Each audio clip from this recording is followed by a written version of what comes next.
வணக்கம் மக்களே.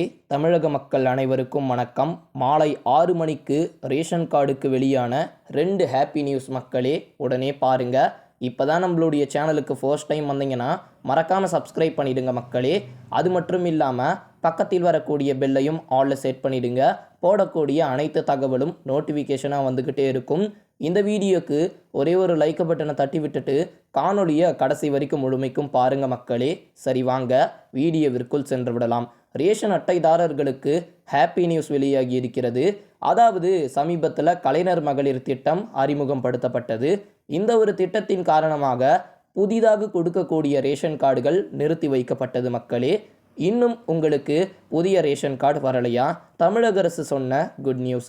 இந்தியாவில் மத்திய மற்றும் மாநில அரசுகள் அனைத்தும் ரேஷன் கார்டுகளை முக்கிய ஆவணங்களாக கொண்டு அனைத்து திட்டங்களையும் செயல்படுத்தி வருகிறது மக்களே.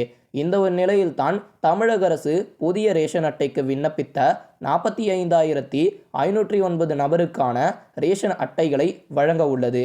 அவர்களுக்கான உறுதிப்படுத்தல் செய்தி அவர்களுடைய மொபைல் எண்ணுக்கு அனுப்பப்பட்டுள்ளது. அதனால் உங்களுடைய எஸ்எம்எஸை ஒரு முறை செக் பண்ணிக்கோங்க மக்களே.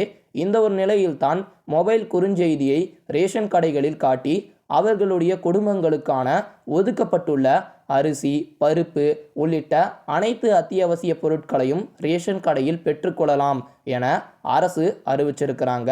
விரல் ரேகை சரிபார்ப்பு பிறகு உங்களுக்கு தேவையான அரிசி மற்றும் பருப்பு உள்ளிட்ட அனைத்து பொருட்களையும் வாங்கிக்கலாம் அப்படின்ற மாதிரியும் சொல்லியிருக்கிறாங்க. புது ரேஷன் கார்டு இத்தனை நாள் காத்திருப்பவர்களுக்கு மகிழ்ச்சி தகவல் மக்களே. இந்த வீடியோ பிடிச்சிருந்துச்சுன்னா லைக் பண்ணிவிட்டு மற்றவர்களுக்கு ஷேர் பண்ணி விட்டுருங்க. நன்றி.